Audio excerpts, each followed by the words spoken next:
The days are bright and filled with pain. Enclose me in your gentle rain. The time you ran was too insane. We'll meet again. We'll meet again.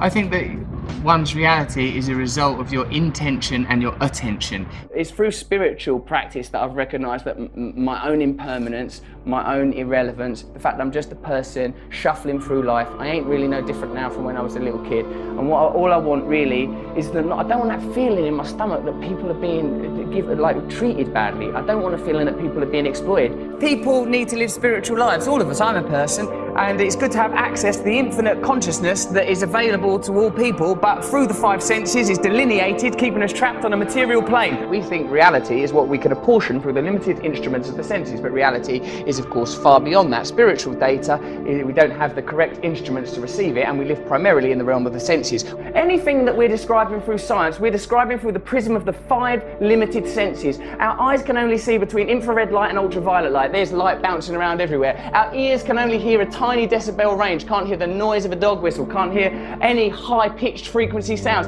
Isn't it likely then that there are other vibrations, frequencies, energies, consciousness moving through the universe? Consciousness is an amorphous and expanding entity. I think that we allow our consciousness to be prohibited by our senses, prescribed by our senses, living in the realm of these five apertures into our reality. But reality is limitless, space is infinite, time eternal. Through yoga, one can temporarily break the bonds that chain us to the mundane, the mondial, that which is of the earth, and we can temporarily at least receive a taste of the infinite. I don't want to get too cosmic about it, but we are just this sort of temporary blob of atoms, you know, endowed with consciousness for the merest moments in infinite space. Meditation and yoga, these are fundamental parts of my life. I think it's difficult these days with religion getting such a rough ride, the Pope resigning, bloody terrorism and nonsense. It's difficult to find an access to spirituality, but we are by our nature spiritual people. If we don't have access to spirituality, we suffer as individuals, society suffers. We need to recognise at some point that within ourselves there's an infinite capacity for connection with all things. Well, I love the fact that you describe it as you have a daily access to unseen realms of power. Daily access to unseen realms of power. Not just me, everyone has that. For me, what I've discovered is that transcendental meditation is useful to me, not because of a unique set of circumstances, not because of my formerly secret brilliance, no, but because I am a human being. And it is applicable to all human beings. And what's really good about that is literally everyone in this room is one. What I say is that we're basically all right human beings. Whenever there's a disaster or an accident, people's impulse is to help one another. So I'm thinking anyone that galvanizes people, brings people together and points us to the better aspects of our nature and help us to overcome our basic things like fear and desire, I think these people are worthy heroes, rather than the heroes that are nominated today, heroes that are low vibrational frequency that make us concentrate on daft stuff. So like they want you to be talking about Justin Bieber, they want you to be talking about twerking, they don't want you talking about fracking, they want you talking about twerking. They want to get on with their job. Shut your fucking mouths and watch this shit, you fucking morons. And I know, because I've been part of the charade. But, you know, I'm awake now. Look beyond the superficial. That's the problem with current affairs. You forget about what's important. You allow the agenda to be decided by superficial information. What am I saying? What am I talking about? Don't think about what I'm wearing. These things are redundant. I'm superficial. And I don't think that we should be continuing to propagate the idea that famous people are magical and special, because it makes people feel that their lives ain't no good. And I don't think we should be living in that kind of fearful paradigm. It's that. I'm like a vegetarian. I believe we're all equal. I ain't got the right to kill. I don't kill, like say a fly comes in my house, I tolerate that little arsehole. Because I feel like he's a fly, he's just on his journey here through life. When I'm meditating or praying, I say the infinite creative force that brings into being all phenomena and guides all life, I say, can you move through me? And things that actually work, you sort of treat them, you sort of shirk them off as if, like, you know, as if you owe them money and you don't, well, no, I've got to avoid yoga and meditation. They've been portrayed quite brilliantly by the mainstream as sort of somehow luxury, into luxury, or artificial, or superficial. It's absolutely integral. It's absolutely the most authentic thing, more real than any of us. If people are happy, they're happy. They don't need it. If there's not a problem, there's not a problem. But I think if people have some sort of yearning or dissatisfaction or some itchy irritability, then it might be because they're not looking in the right direction for a solution, and that they should look within, and that within them there is a limitless, infinite capacity for bliss through connection to higher things. You cannot define yourself in reference to other external coordinates. You must define yourself internally with your relationship with a higher entity. Think of yourself as a manifestation of some higher thing, some higher frequency. This is the visible realization. And you know that because you can't see atoms, can you? And you certainly can't see the forces that hold atoms together. There, in the micro quantum world, Richard, lie the answers to everything.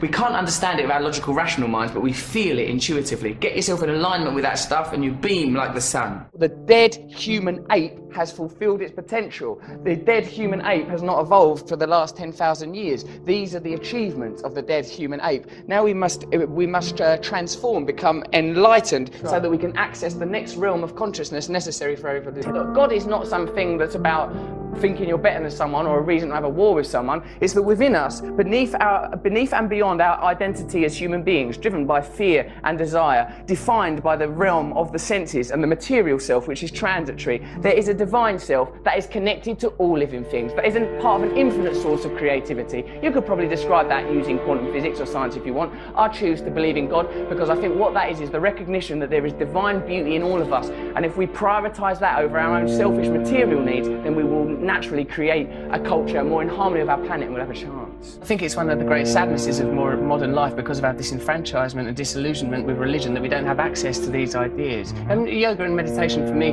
is a way in the secular world of accessing very, very beautiful principles that will perhaps make us happier at a time when people feel disillusioned with the economy, concerned about the ecology, worried with politicians, don't trust what they're being told on television. We've got to let go of temporary, transient ideas like individualism. The nature of monotheistic faiths, these dead desert religions, is to encode us with the idea that individualism is more important than paganism, ideologies that integrally relate us to the earth, so that we know that we are integrally, indefatigably related to our environment, and we live in the service of our environment, because self is a temporal illusion.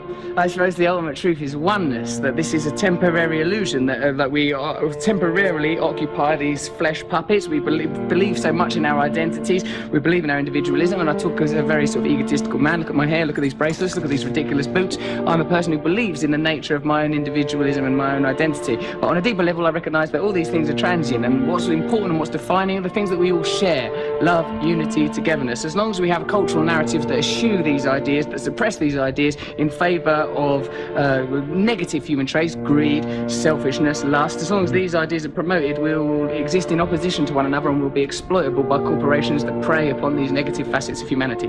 The line between good and evil runs not between cultures, religions or creeds, but through every human heart. So I recognise in myself the capacity for selfishness, for lustfulness, for egotism, and because I recognise these qualities in myself, I would prefer a culture that didn't celebrate, exacerbate, stimulate the most negative aspects of our species, inculcate them, reward them financially, till we get to a kind of a cultural hysteria where we're destroying the planet. The reality is there is one planet, there is a certain amount of people on the planet, there are a certain amount of resources on the planet. None of them things are going to last forever, so we need systems in place that acknowledge the reality, not systems that benefit elites, but systems that acknowledge the reality.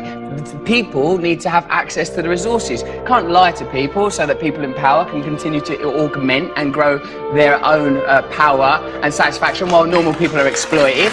We need systems that get the resources to the people while respecting the planet. Any system that's detrimental to the planet or detrimental to the people because it helps one or two bods, fuck it off. We're allowed to do that, you know. We are creatures on a planet. We are mammals. Look at the faces of the people that we're being asked to vote for as leaders. Look at them. Look at them, feel it in your hearts. That ain't who's meant to be leading us. Happiness cannot forever be sustained like some glistening bauble. It's a transitory thing, like a butterfly alighting on Snow White's finger in that bit of Snow White. So, like, you know, I'm happy mostly. I'm happy mostly when I'm being nice to other people. Then I'm happy. You know, when they analyse the semantics consistently through mythology and theology of words like love, God, they find that the common theme, John, is union. That we just want to be connected to something higher. That can be another person, that could be God, that could be a relationship with nature, it could even be a relationship with West Ham United. I think the important thing is to have as the central tenet of your being love, compassion and tolerance. Everyone knows that. You know, like the realisation that this is only a very temporary thing, that the only thing that matters to any of us is love, that everything, that underscoring everything is love. You know, if it's a biological, anatomical human condition, the idea of acquisition and survival of the species, then that 2% that distinguishes us from the great apes, somewhere within that is that divine spark that philosophers have always espoused upon and written about, that somewhere within that's the truth that we're trying to head towards. What it felt to me was like the dissolution of my idea of myself. Like, I felt like separateness evaporated. I felt this tremendous sense of oneness. I find it, I'm quite an erratic thinker, quite an adrenalized person. And like, but through meditation, I felt this sort of beautiful serenity and selfless connection. You know, my sort of tendency towards selfishness, I felt like, I felt that kind of exposed as a superficial and pointless perspective to have. I felt a very relaxed sense of oneness. I felt love. But basically carry on doing what you're doing, being happy in your heart.